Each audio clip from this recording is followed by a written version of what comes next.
rin sa kanila, you're beautiful.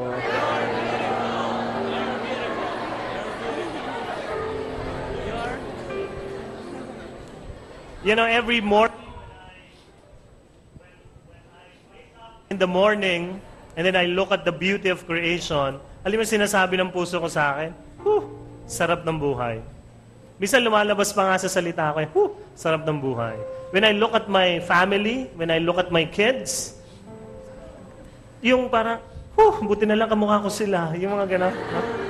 Nasasabi ko ng malakas, sarap ng buhay. A few days ago, I've been coming here and I was sitting here every time I come. Dito ako umuupo. Ako po, tapos tinitingnan ko tong area natin, our center. Tapos inaalala ko kayo. Alam mo, sabi ko, sarap ng buhay.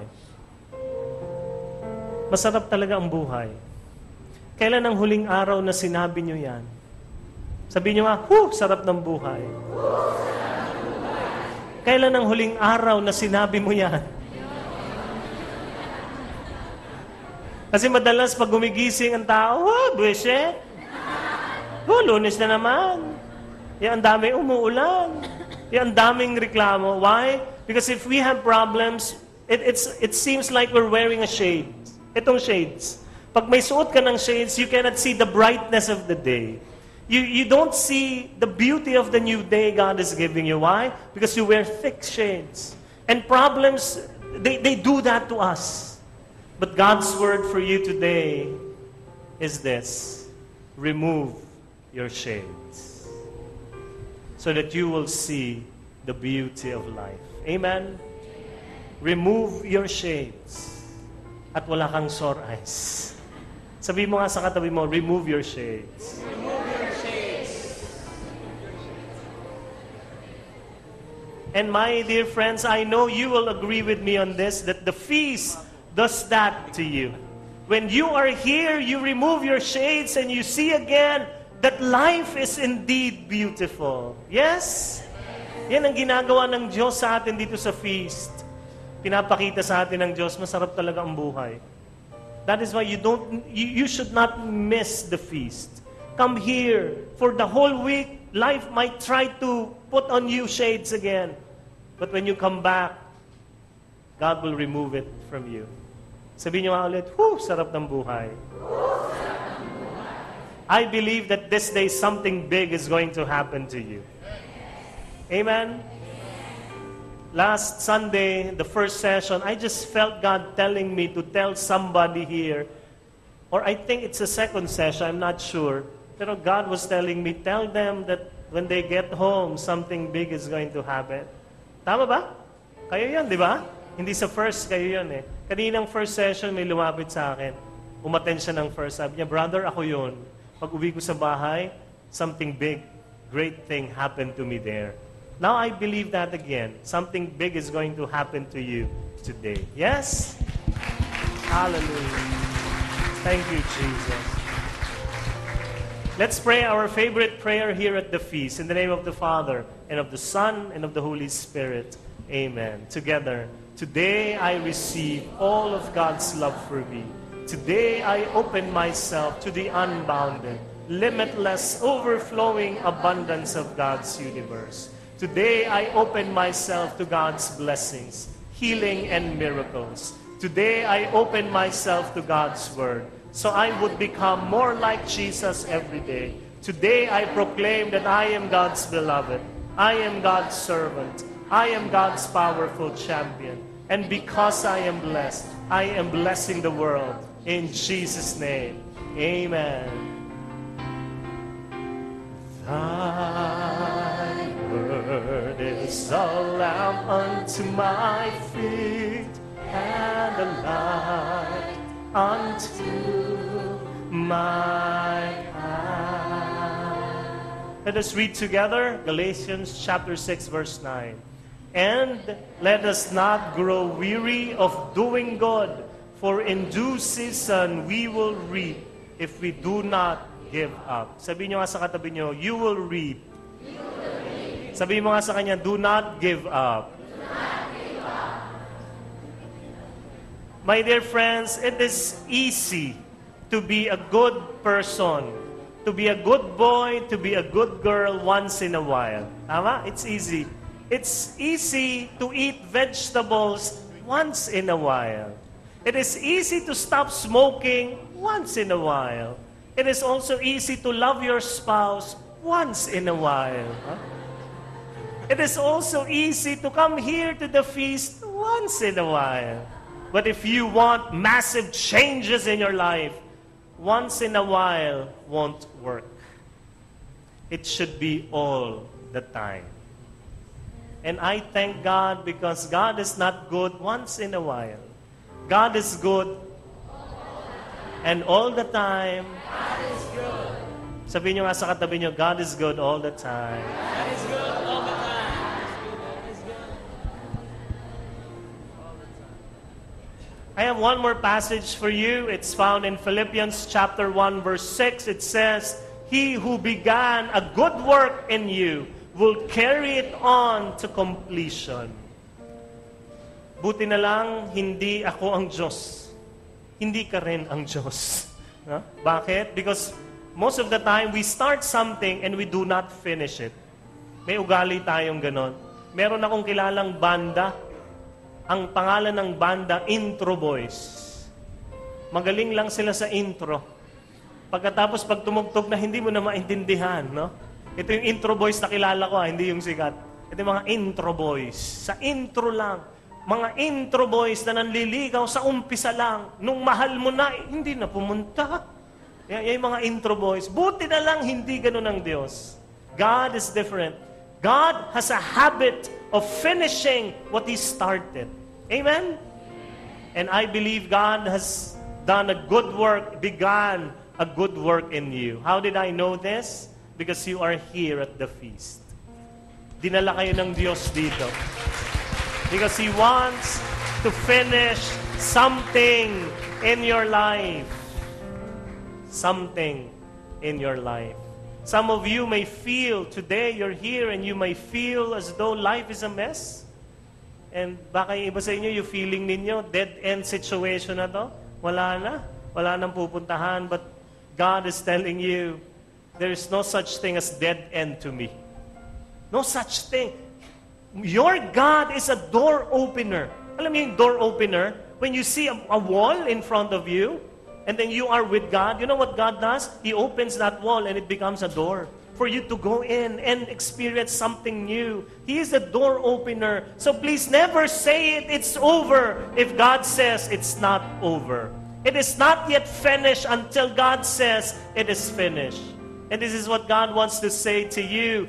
It is only over if you will win the victory. But He will not end it. He will wait for your victory. And God is saying, what I start, I will finish. And when I finish, it will be beautiful. Let's come before that kind of a God. Put your hands upon your heart. Close your eyes and just bow down your head. Pray this prayer after me. Father in heaven, I am here because you called me to be here. Finish, O God, what you have begun. Overhaul me. Change me. Transform me. Speak to me today. What I start, help me to finish. Give me the miracle I need today. In Jesus' name, amen. Thy word is a lamp unto my feet and a light unto my path. Let's give the Lord a big hand. Hallelujah. Praise to Jesus. Holy is your name. Thank you, Jesus. Thank you, Lord. As you sit down, tell someone next to you, today is your day.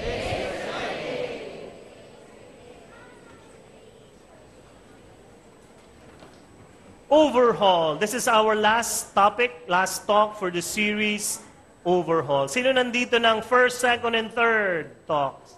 Very good. Let's give a big hand to them. Thank you. Let me just summarize a little. First talk is about purpose. Your big why of changing your life. If you found your big why bigger than yourself, you're going to change your life. If you found your big why, talk number 2 is plan. Plan something out. How are you going to do this? Talk number 3 is practice. That was last week. Just do it. Sabihin niyo sa katabi niyo, just do it. And talk number 4 is today, produce. It means, the subtitle is create patterns of success. Question. Who among you here wants to be happy? All right. If you want to be happy, you have to create patterns of happiness. Why? Because successful people create patterns of success. So if you want to be happy, create patterns of happiness. Dapat ganon. Meron kang pattern of happiness. Who wants to be healthy? Can I see your hands? Those who want to be healthy. You have to create patterns of health. Who wants to be wealthy? You have to create patterns of wealth. Who wants to be filled with love? Yeah. No? You have to create patterns of love. You get what I'm saying? So if you really want something, create patterns of love. Create patterns of success. Create patterns.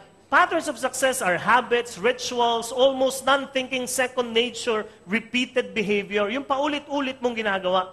Sabi nila, the study says that 90% of our behaviors are patterns. They are habits, they are rituals. 90%. Kung ano yung kinikilos mo, galing yan dun sa pattern na habit at ritual na ginagawa mo. Kaya ka palaging late. Bakit? Kasi yung ritual mo sa loob ng CR, ang tagal. Alam niyo yon? Yung maliligo ka, nag-iinsenso ka pa. Diba? Ganyan. Gusto mo pag naligo ka, may bubbles. Ang tagal. Kaya paglabas mo, 1 hour and a half ka sa CR. Bakit? Because you created patterns already. Kaya palagi kang late. But if you want to be successful, you create patterns of success. Yan yon. And here's the good news. Are you ready? If you create patterns of success, ito na, it will be very difficult for you not to succeed. Mahirap matalo pag ang pattern ng success ko ay ito na. Parang sanay na ako na ganito yun eh. Kaya ang hirap hindi manalo. Minsan you fail, yes, but most of the time you win. You cannot help but win in life. Even if you tried losing, it is not easy. I'll give you one example. He is an NBA legend. He's a star player. He was the star player of Celtics. Who is he? Kilala niyo ba? Hindi si Aaron Gogna. Larry Bird. Who knows Larry Bird? Can I see your hands? You remember him? Larry Bird. Top 10 shooter yan in the world. Galing yan. Alam nyo, kahit nakahiga na siya, nasushoot. Nasa likod siya ng ring, tinira, ringless. Kaya yung mga tao, kaamutan ng ulo. Bakit? Pag si Larry Bird na humawa, kahit last second, kahit basta binato niya, pumapasok, natatalo yung kalaban, championship. Bakit? Yung tinakpan na yung mata niya, tinira niya, pumasok. That is Larry Bird. And they said it's magic. Actually, it was not magic. It was practice. He keeps on practicing with the team. Practice siya with the team. After practice, lahat ng teammates niya uwi na. Si Larry Bird stays for 1 hour practices shooting in the dark. Kaya pagdating niya sa game, ay grabe, shoot na. O ito na, merong isang commercial, Got Larry Bird, TV commercial. Sabi ng TV commercial director, this is the essence of the commercial. Larry Bird misses a shot. Imposible yun eh. Pero yun ang essence. So sinabi sa kanya, Larry will give you the ball, will shoot it, you have to miss it. Hindi dapat sumut. Okay. Sige. So the director said, take 1. Lights, camera, action. Si Larry tumalon. Zoom. Shoot! Sabi ng director, cut! Larry, you have to miss the shot. Sorry, direct. Sorry. Okay. Take 2. Lights, camera, action. Si Larry, tinira. Shoot na naman! Sabi ng director, cut! Larry, the essence of the commercial is to miss the shot. So don't shoot it. Miss it. Oh, sorry, direct. Okay. Take 3. Lights, camera, action. Si Larry, tumalon, tinira, shoot na naman. Sabi ng director, cut! Larry, miss the shot. Sabi ni Larry, I'm trying to. You know how many takes it took for him to miss the shot? 9 takes. Yung director talaga sabi, grabe, 9 takes. Bago niya na-miss. Why? Pattern. Sabi niyo nga, pattern. Larry Bird had a pattern of shooting the ball in. Sabi ng conscious mind niya, miss the shot daw. Pagtira niya, sabi ng subconscious mind niya, who controls everything, it should get inside. Bakit? 30 years na natin ginagawa ito. Lahat ng bitaw mo, pasok. Kaya, I'm trying to. Kaya if you have a pattern of success already, it will be very difficult for you not to succeed. It will be very difficult for you to fail. Am I making sense? Yung mga nag-aaral sa inyo, ganyan. Binigyan ka ng exam, tiningnan mo lang, alam mo kagad, kaya ko to. Bakit? Pattern of success. Pero kitang-kita mo dun sa walang pattern of success, pattern of failure. Pagdating pa lang ng test paper, titingnan, sasabihin, pag nilapitan ng teacher, bakit? Hindi ko to alam. Pattern of failure. Pero pattern of success, kaya ko to. Kahit ngayon ko lang nakita yan, kaya ko yan. So let me repeat, when you have a pattern of success, it will be difficult not to be successful. If you create winning patterns, winning becomes automatic. And if you want to change your life, you do not need to change so many habits in you. This is what we found out. We found out that we only need to change a few of your habits. Hindi yan ganito I want to make my family a fantastic family. I need to change 103 habits that I have. Hindi daw ganon. You only need to change 4 habits. O kaya, I want to have a wealthy life. I need to change 3,900 habits. You only need 4 habits to change. Let me give you an example. I want to be a loving husband by making my wife happy. Who are husbands here? Can I see the hands of husbands who are here? Parang ayaw nyo na magtaas ng kamay nung sinabi kong making your wife happy. No? Do you want to make your wife happy? Yes. Ito gusto ko yan. Kaya anong ginawa ko? I need to keep on doing some habits every day to make my wife happy. And I've discovered them. Ako, powerful to. Great discovery I had. First habit that I need to do every day was this. For my wife, magkakaiba naman ta. Sa akin ito. Ang love language ng asawa ko, si Elaine, is quality time. Parang she understands I love her if I give her quality time. Kaya madalas maririnig mo yung biro ng asawa ko sa akin. Sinasabi niya sa akin, love, pwede ba magpa-schedule sa'yo para makapag-meeting tayo? Yung kasi ang dami kong ginagawa sa buhay. So siya nagbibiro-biro ng ganon. Bakit? Kasi mahalaga sa kanya that I am always there with her. Or, she is always there with me. Kaya, I made a decision. Weekly dates tayo. Weekly dates. Hindi nyo to alam. Pero a few months ago, Mondays ang dates namin Nag-date kami nila Lane sa Macau. Pag mayaman ka, ganun lang. Diba? Umalis kami ng Sunday evening, bumalik kami Tuesday evening. Nag-date na kami sa Macau noon. Bakit? Quality time. That's what she likes. One time, nagreklamo si Lane. Sabi niya sa akin, love, panay-talk ka na lang, wala ka ng panahon dito sa akin, ganon. Sabi ko, sige, I'll give you time. Let's go to New York. Diba? New York, Cubao. No? So, doon kami sa New York, Cubao. Ganyan. This Tuesday, we're going to Holy Land. Ganon lang naman. Pag mayaman ka, you do that often, you know. Wala talaga, But quality time is important to her. So what I need to do is to make a habit that I'm always there. Mahirap yun. Kaya lang, yun lang, isa yun. Ito pa, dalawa. The second one is this, I call her every day. Sigurado yan. Kanyari, I'm giving a talk somewhere in the world or anywhere, I call her up. Basta sabihin ko, love, how are you? Okay. Hindi text, ayoko text. Tawag talaga. Kumusta ka na? Okay lang. Minsan nasa kabilang kwarto lang ako, love, how are you? I'm okay, I'm here. Ganyan. Basta call her up. Ganun ka. Third is this, touch. Gusto nila Lane, hinahawakan ko siya. Kunyari, dadaan ako, nandun siya, hawakan ko lang yung paa niya, yung ulo. Minsan kakain kami, pagkatapos ko kumain, pagtayo ko, ginaganon ko lang yung ulo niya. Ganun lang. Siya naman, ako simple. Wala problema, di ba? And this is what I've discovered. If I just do these 3 rituals every day, I'll make my wife very happy. I don't need to give her so many gifts. Hindi na kailangan yan. Hindi niya okay sa kanya yon, pero sa akin yung 3 yon mahalaga sa kanya. Kaya mababaw ang asawa ko. Hindi siya kailangan ng grabing regalo. Hindi na kailangan kahit birthday niya ngayon. Di ba? Kaya parang sabi niya, hindi kailangan ko talaga regalo, sabi niya kanina, kailangan mo ba? But you get what I'm saying? You don't need to do 130 habitual changes in life you only need 3 or 4. Another is this, I want to be a great father. Who are parents here? Can I see the hands of parents? You want to be a great parent?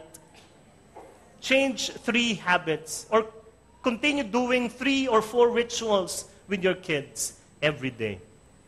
You don't need to do 2,353 habits. 3 o 4 lang. And this is what I've discovered with my kids now. Kasi paglaki niyan, iba na eh. I need to play with them every day. Grabe laro namin. Yung anak ko si Johan, 2-year-old and a half. Pag naglaro kami, wrestling. Tatalo niyan sa ulo ko, ganyan. Tapos mamaya, kilitian, tapos bubuhatin ko siya, isasabit ko sa electric pan, ganon. Diba? Play na sa amin yon. My daughter, Helene, different kasi babae. Cooking. Magluluto siya, papalapit niya sa akin, Daddy. Ako naman, thank you. Yung mga clay, kinakain ko kunyari. Makainin ko yan. Thank you. So, luto siya, iba na naman. That's how we play. But we need to play. Kasi it nurtures them that someone is playing with them. Second is this, I listen to them. Ano yun ritual sa akin, habit na pag nagsalita yung anak ko, palagi akong nakabista sa kanila, palagi nakatingin, alisto ako sa kanila eh. Pag sabi, Daddy, yes, ganun kagad. Kahit may kausap sa phone, sandali lang, yes, what? Pag mahaba na, wait. Tapos kausap ko yun, hintay yun. Pero I listen to them. You know, my son, Johan, is funny. Lalapit sa akin yan, ganyan. Ganito yung gusto niyang ginagawa. Titingin sa akin. So pag nagtiginan na kami, biglang gagaya, So ako naman, scary. Tapos tatanungin ko, are you a tiger? No, I'm a lion. Tapos gagaya, are you a lion? No, I'm a tiger. Ganun lang. Tapos mamaya, gagano naman, are you a tiger? No, I'm a dinosaur. Tapos gagaya, are you a dinosaur? No, I'm a big dinosaur. So palaging no. Pero listen to them. Yun ang ginawa ko, I listen to them. Third is this, I sleep with them. Or I wake up with them. If I won't be able to sleep with them, kunyari pagdating ko, gabi na, tulog na, I make sure that tomorrow when they wake up, I'm there. Para anong dating sa kanila, Daddy was here. Nung natutulog ako, Daddy was there. And this is what I've discovered. If I do these 3 rituals every day, without a doubt, I would be able to create a very strong relationship with them for a lifetime. So my dear friends, just do 3 or 4 habits in one aspect of your life. You get what I'm saying? You don't need to change everything. Yung 3 or 4 only. And then you're going to see changes happening there. One more example is health. Sabi ng mga iba, if you really want to be healthy, you only need to do 2 things every day. You need to eat right and exercise. 2 lang. So yung kaibigan ko, sabi niya sa akin, hindi totoo yan. Sabi ko, bakit? Ang taba ko pa rin. Kumain ako ng tama. Nag-exercise ako talaga. Sabi ko, ano yung eating right sa'yo? Sabi niya, I eat right. Tapos nung nakita ko kumain, sabi ko, yeah, you eat right because you ate the right quantity na bagay sa you're 250 pounds. Ang kinaan mo, 25 pounds. Di ba? Mali yan eh. Second, she exercises now. Sabi ko, anong exercise mo? Breathing. Sabi ko, kaya ka humihinga kasi hindi ka makahinga. Diba? So 2 or 3 or 4 habits, it will change you. Why am I very sure of this? Because there is a book written by this famous author. His name is Michael Levine. Magaling na author to, very observant. He has this theory called broken window theory. What is broken window theory? Sabi niya dun sa book niya, criminologists since 1982 observed this one. That in a certain area, let's say in a building, there was one broken window only. Isa lang isang sirang bintana. Alam niya, after a few weeks, yung one broken window multiplies into more broken windows dun sa building. Kunyari, condo, may isang broken window. After a few weeks, may isa na rin sira dito. Meron na rin isa doon. Meron na rin doon. Tapos pag di mga sirang-sirang window na, yung mga passers-by, when they see the broken windows, you know what they say? No one cares. Walang pakialam mga tao dito. Tapos yung mga dumadaan, titira na doon sa baba ng building. Magtatayo ng bahay, mag-i-squatter. Tapos pag may squatter na, anong papasok? Drugs, prostitution. Tapos magiging magulo na yung area. Pag magulo na yung area, yung lot area, yung bayad sa lupa, bumabaksak yung mga lupa. Bakit? Mura na lang kasi wala nang gustong tumira. It destroyed the whole community. And it all started with what? One broken window. Look at me, my dear friends. What is your broken window? What is that small habit that sends the wrong signal to you and to others? That is now destroying your life. Isang bintana ang pinag-umpisahan. Maliit na ginagawa mo. Ngayon, ginugulo buhay mo. What is your broken window? It could be that you are snobbish. Yung hindi ka palapansin ng mga tao. Because of that, hindi ka nanalo ng Miss Congeniality. Diba? Sayang, di ba? May plano ka pa naman maging Miss Universe. Hindi ka nanana. Bakit? Maliit lang. Hindi naman kasalanan mga snob. Mali mo, malabo lang talaga mata mo. Kaya lang, because of that small window, it destroyed a lot in your life. Or you have a habit of being late. Palagi kang late. Pagdating mo, you missed an opportunity already. Pero late is not a sin. Di naman yung crime. Kaya lang, small broken window will create more broken windows and it might destroy your life.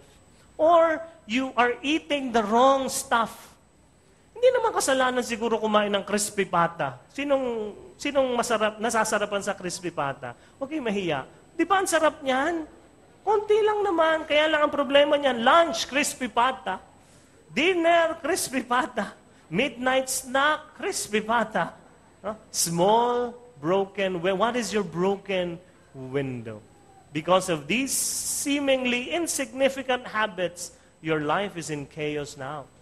What are your broken windows? If you change them, if you fix them, it will make a huge difference in your life.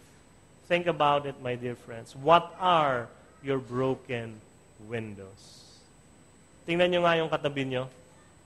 Tingnan nyo lang. Tanong mo nga sa kanya, what are your broken windows?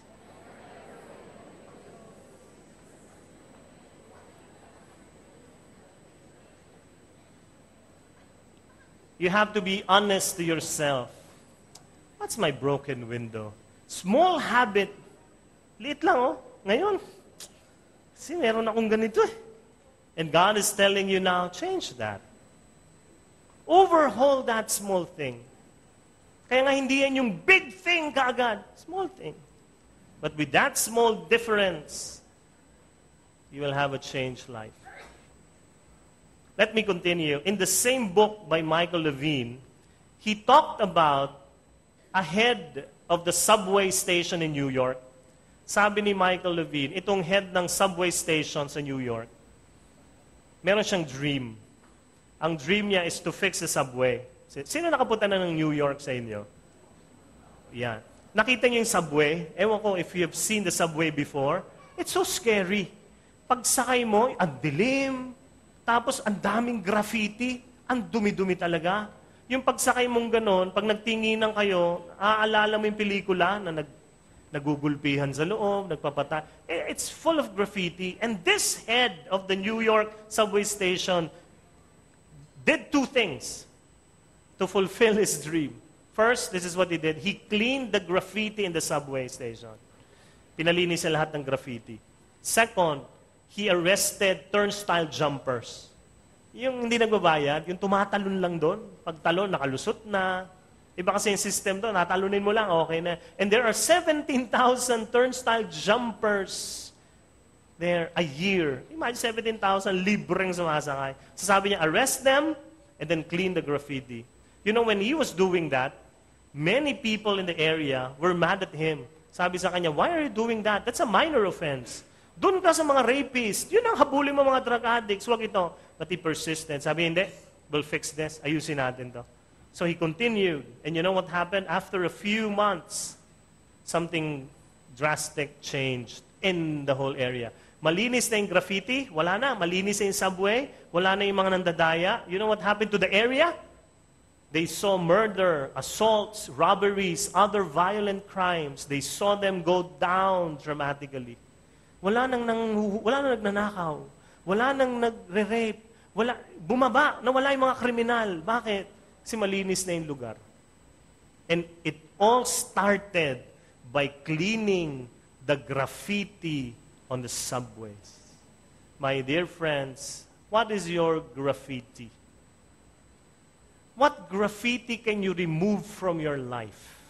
What small and seemingly insignificant bad habit can you change right now that will solve your biggest problems? May I suggest some things? May I? Number one, that could really help you. Come to the feast without fail every Sunday. Come here every Sunday. Do not miss the feast. May mga kilala ako, kaibigan ko pa, lalapit sa akin, brother, ganda talaga ng feast. Grabe yung feast ninyo sa Alabang. Talagang regular ako dyan eh. Yan, linggo-linggo siya. Talagang, praise God, grabe dyan. My prayers are answered. Dami ko narinig na ganito ha. Grabe, ang galing ng music ninyo. Ikaw, ang gwapo mo. Yung mga ganon. No, talagang sabi ko, alam ko yan. Natipid. Oh. Basta in a nutshell, he was telling me, they were telling me, I'm blessed there. Gustong-gusto kong umattend. After a few weeks, hindi ko na sila nakikita dito. Tapos nakikita kami sa labas. Tapos tatanungin ko sila, ba't di ka na uma-attend? Ano kasi? Hindi alam kung anong dahilan. Do you get what I'm saying? Are you blessed here? So never stop coming here. Maniwala kayo sa akin, after a few weeks of coming here, itong sinasabi ko sa inyo, mararamdaman niyo yan na parang, ganda-ganda talaga. Kaya lang itong tanong, ang ganda-ganda talaga, bakit di ka na bumabalik? At lahat ng mga tatanungin kong yon, wala silang magandang sagot. Kaya, yun eh. Yun yung sinasabi ko. Graffiti yan eh. Come here to the feast every Sunday. Sikuhin nyo nga yung katabi nyo, sabihin nyo, come here every Sunday.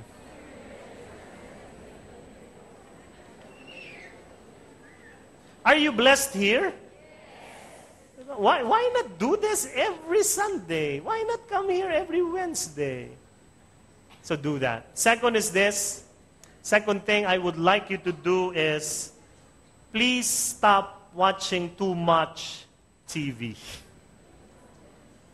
Tingnan nyo nga yung katabi nyo. Mukha bang television addict? Mukha ba? I have a suggestion. Instead of watching too much TV, I would like you to read books. Help out in ministry. Ang dahil pwedeng gawin. Pray during that time. What else? Read the Bible. Kasi yung iba, todo TV talaga. Maganda na. Yung piliin nyo na lang. Pero wag yung 6 hours nasa babad ng television. Third is this. Compliment your spouse every day. Married people, do that. Compliment. Say something good. Parang ganito, nakita kayo na asawa mo, sabi mo, sweetheart,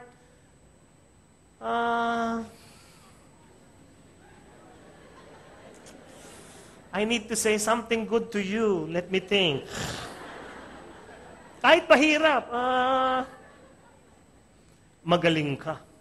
Sabi niya, bakit? Ako ang pinili mo. Kahit ikaw pa rin bida. Di ba? But say something good to him, to her.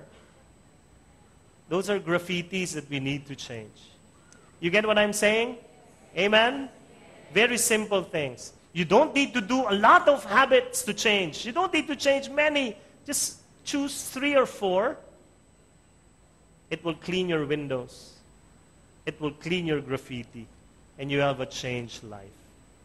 Let's all stand, brothers and sisters.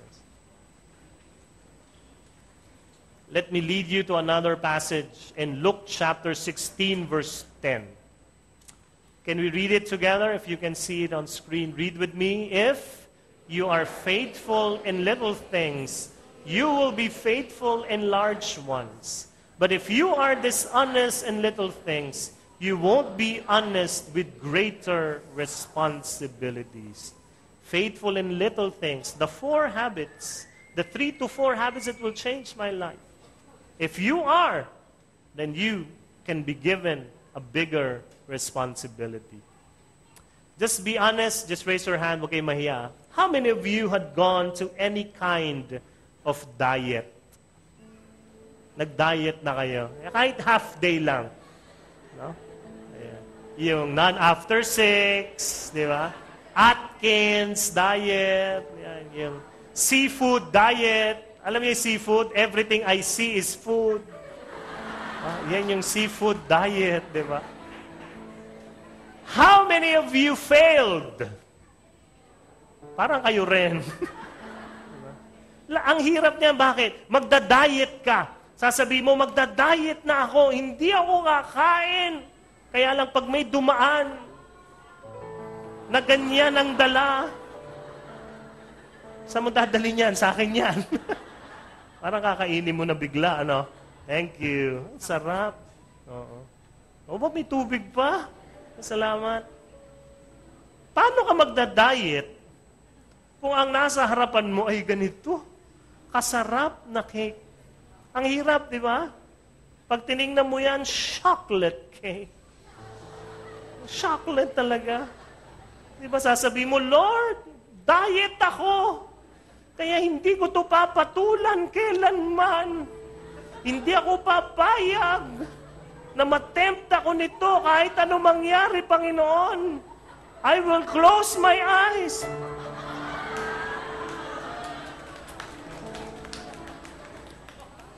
Sarap. Paano ka magda-diet kung ganito ang nasa harapan mo? You know, there was a research that said, there were a research done between 2 kinds of dieters. The first group of dieters, when they fail, kinain nila yung cake, you know what happens to them? They beat themselves for falling. Talagang walang kwenta. Mali ginawa mo. Sinusundot yung daliri, yung ganyan. No? Mali ginawa mo. Ganyan. They beat themselves for failing. The other group, when they fail, you know what they do? They forgive themselves. Sabi lang, mali. But I forgive myself. And they simply start over again. Ulit ang diet. And the research said that the second group of dieters, ito yung, when they fail, they forgive themselves. They're the second group. You know what happens to them? They were more successful in losing weight than the first group of dieters who beat themselves. Mas sila yung nananalo. Sila yung mas pumapayat. Yung nagkamali, tapos nagsisi. Kasi yung nagkamali, tapos pinarusahan ng sarili, ito ang problema. Pagkakain nila ng isa, sabi lang, mali talaga yung ginawa ko. Nakakalungkot. Ba't ka nadidepress? Dahil nadidepress, kinain yung buong cake. Lala. My dear friends, maybe you have failed before. Not just in diet, but you have failed in life. You have failed your loved ones. Forgive yourself. Stand up. Start over again. Maybe you have failed your God. Forgive yourself. Stand up. Start again. Please do not be too hard on yourself. Life is a journey. Transformation is a journey. You don't just be transformed overnight. It's a journey. Yes, you failed. You stand up. Ask God's mercy. Forgive me, Lord. And God forgives you. And God gives you a new day. Please do not give up. Just move on. Forgive yourself. Start over. Start over. Amen. Let's come before our God now in prayer. He's a God who loves us so much. And nothing can separate you from Him. Nothing.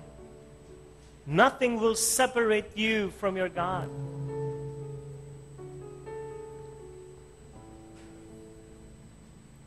Close your eyes and just bow down your head.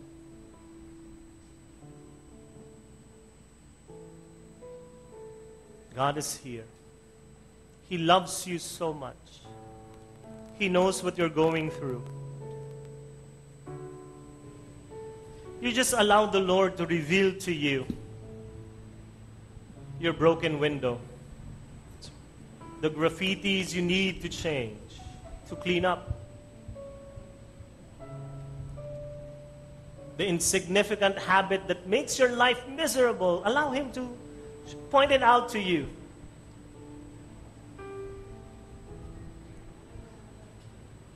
And then offer them to God.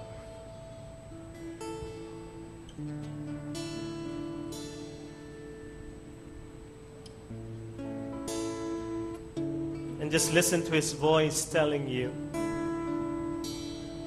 I love you. Nothing will separate me.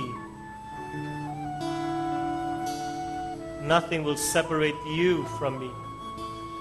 Not even your sins. Not even your pain. I love you, my child, says the Lord.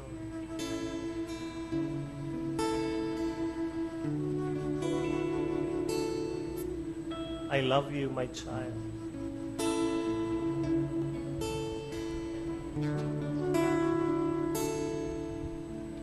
Lord, you are my hiding place. Lord, you are my safe refuge.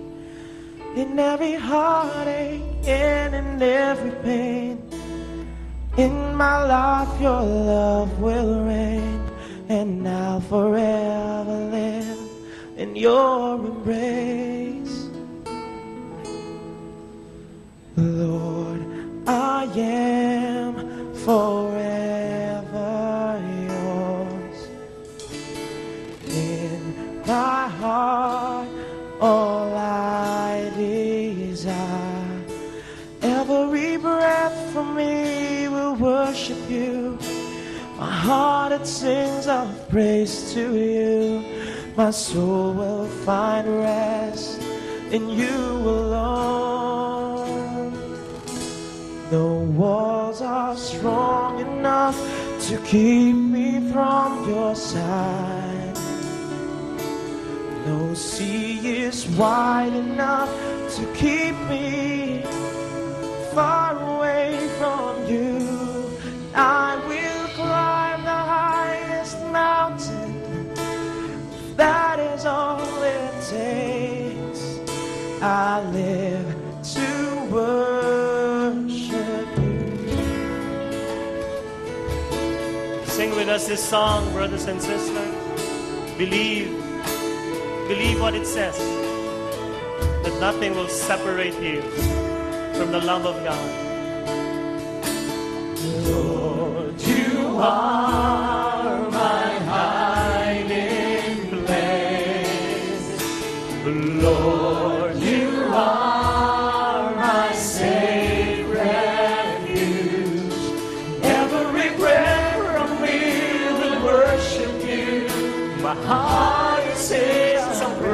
to you.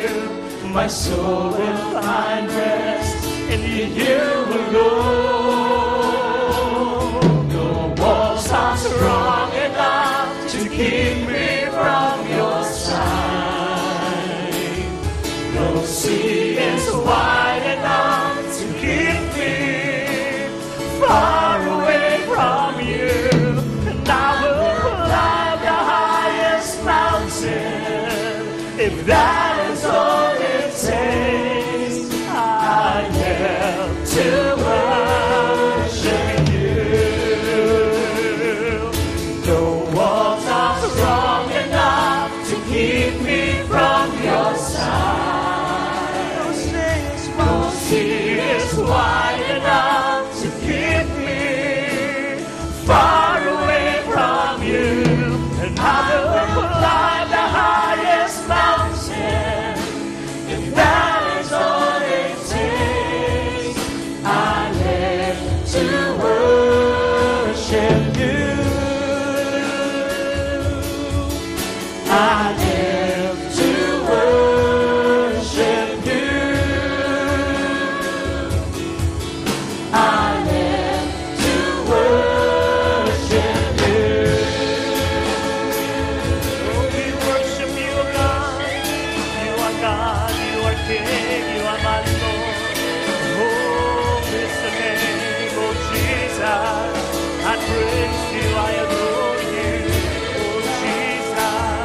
Oh,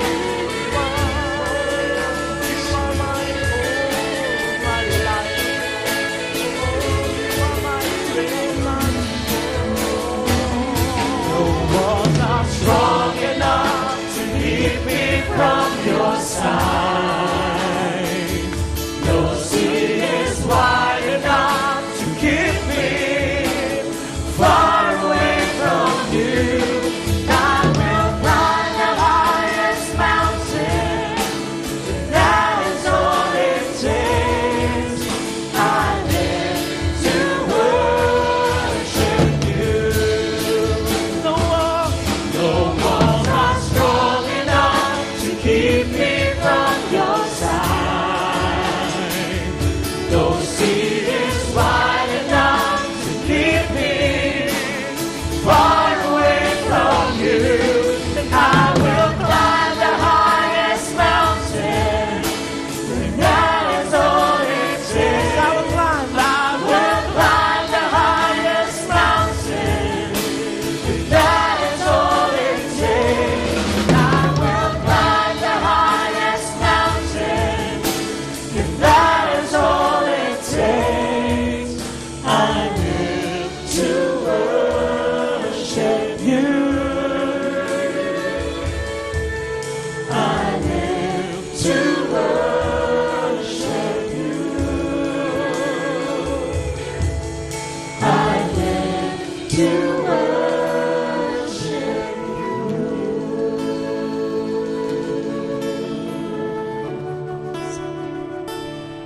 Hallelujah. Thank you, Jesus. Thank you, Father. Say this prayer. Father in heaven, send me your Holy Spirit to empower me. And by your power, I will be brand new. Let your powerful love drive out all my sins. Drive out all my fears, all my pains, all my weaknesses. And let your powerful love heal me, overhaul me, transform me, change me. In Jesus' name. Maybe some of you are climbing a very high mountain right now. Some of you are looking at a sea,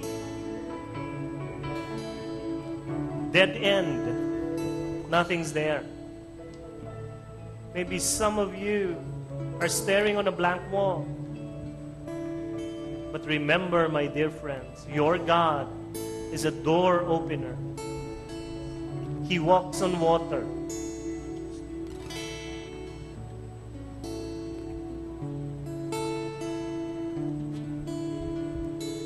and He journeys with you. As you climb up the mountain, as you stare at the sea, He is there.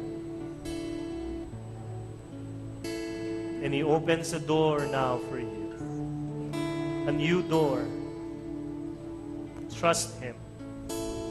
Trust His love for you. Oh yes, Lord. Nothing will separate me from you. No walls are strong enough to keep me from your side. No sea is wide enough to keep me far away from you. And I will climb the highest mountain. That is all it takes. I live to worship you. No walls are strong enough to keep me from your side. No sea is wide enough to keep me far away from you. And I will climb the highest mountain if that is all it takes. And I will climb the highest mountain if that is all it takes. And I will climb the highest mountain if that is all it takes. I live to worship you. I live to worship you. I live to worship you. Hallelujah. Holy is your name. Thank you, Jesus. Glorify you. Can you give a big hug to people around you, people you love, and just tell them you are brand new. Thank you. Hallelujah. Thank you, Jesus. Let's give the Lord a big hand again. Hallelujah. Praise you, Father. Glory and honor to your name. Did you like the song? It's a song composed by Nico.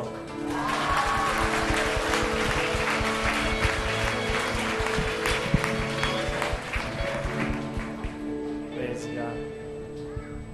Every time I go abroad, I go for a mission trip, I always carry with me a song. And last time I went to Canada for a mission trip, I carried the song, How Great Is Our God. And I shared the song to everywhere I go. Now I'm going to bring with me your song. Because I'm going to Holy Land on Tuesday. And I'm going to climb a mountain. I'm going to ride a boat to see the Sea of Galilee. I'm going to the Wailing Wall of Jerusalem. So lahat yun. Kaya kanina parang first time ko kasi pumunta. So nangingilabot ako na, Lord, pupunta ako sa pader, sa Wailing Wall where people wail and cry because the wall of Jerusalem, the Jerusalem was destroyed. And I'll bring your prayers with you. Binigay na sa akin yung panalangin ninyo. Ganyang kakapal. Susunugin po yun doon. Yung mga kasama ko, ang dala nila, mga papel na maliliit. Sa akin, ganyang kakapal. Mga prayers nyo. So ako magsusunog ng matagal doon. Papagalitan sigurado ako ng mga Hudyo. What are you doing? This is the rectory. Yellow pages of the Philippines. Ganon. Kapal. I'll bring the prayers, your prayers. From January up to last week, I'll bring your prayers with you. And I'll pray for you. Just 10 days, I'll be back 2 weeks from now. So next week, we still have a feast, okay? And there will be a preacher here to bless you. Were you blessed today? Yes. Let's give a big hand again to our God. Hallelujah. Thank you, Father. Glorify your name. Amen. Can you sit down for a while as we prepare for our love offering? Okay, so tignan natin yung mga answered prayer. Like, ito galing kay Charmaine Almodovar. Sabi niya, thank you Lord for the unexpected blessing. I was surprised when I received an award as one of the top IM global hires during my training at work. Galing, no? Thank you for your love and guidance. Pero mo, training pa lang, no? So, nakuha na siya. Then, answered prayer for protection. Sabi niya, thank you Lord for your protection. I caught the pickpocket before he got anything from my bag. He got away but didn't harm me, nor did he get anything from me. Yan, from Boots. No, kawawa yung nahuling ito. Malamang nabugbog ni Boots to. No? Then answered prayer for relationships. Sabi niya, thank you Lord, since nag-start ako sa pag-attend ng feast, parating maraming blessing. Walang grabing sakit ang family ko. Nagkaroon kami ng magandang relationship ng husband ko. Yan. I now have a humble heart and peace of mind by Zenaida Balcanyon. Tapos ito naman for our WFA, Wednesday Feast. Sabi niya, thank you for WFA. This is the one event that I look forward to weekly to keep my hopes up and believe that you, Lord, are working on my dreams. That despite all the problems in the beginning of this year, I can still be financially free. No, ito laging nag-share ito, Mr. Anonymous. Okay? Praise God. Praise God. A lot of blessings here. Praise the Lord. Can we all stand and let us offer to God our gifts? After love offering, please don't go because we will pray for those who are celebrating their birthdays. And I'm going to announce something big also. So don't go, you might miss it. Let's all lift our offerings to God. And let me pray for you. Father in heaven, I pray for my friends. They are giving you their gifts, their treasure. You know what is in their hearts. You know what is inside in their novena to God's love, their dreams, oh God. I lift them all up to you right now. Move creation, oh Jesus, just to answer their prayers. I also ask that you bless those who are working, bless their jobs, bless their companies, and bless their workplace. I also ask for more clients for those who are in business right now, and successful projects as well. I ask that you touch the minds and the hearts of those who are studying. Surround them with good friends. I pray for older families, oh God. Restore those broken families here. I also ask that you bless those who are ministering to your people. Enlarge their territories. Increase love in their hearts, oh God, for your people. And for all our concerns, they are all in your hands. We lift them all up to you with our gifts. Receive them with joy because we give them with joy. This is our prayer in Jesus' name. Amen. With joy in our hearts, come brothers and sisters, give your gift, offering and tithes to God. Let's give it all to our God.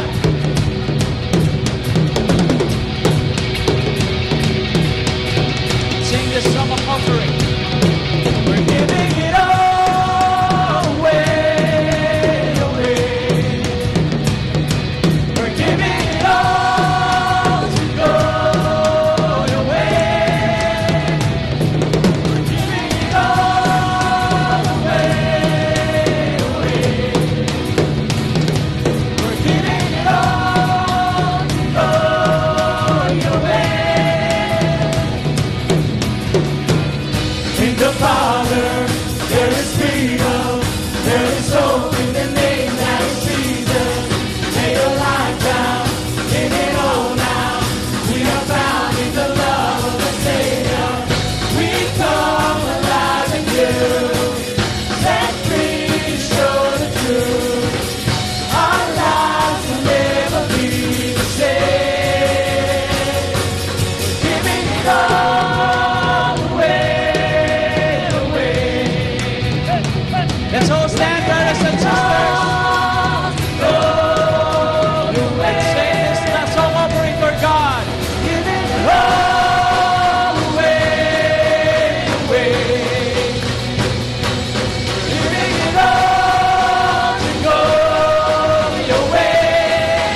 Praise God.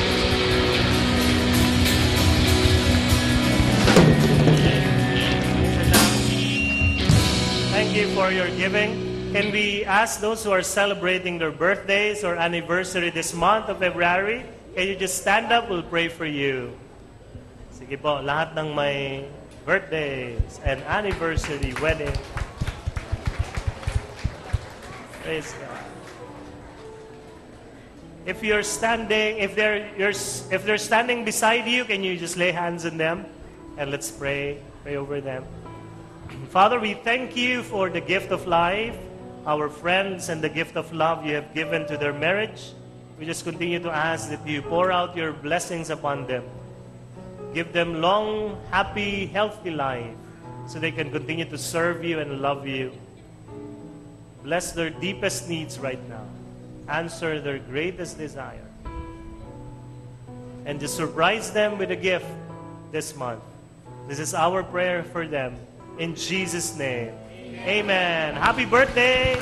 Happy anniversary. Enjoy. The announcement I would like to tell you, the big announcement is this.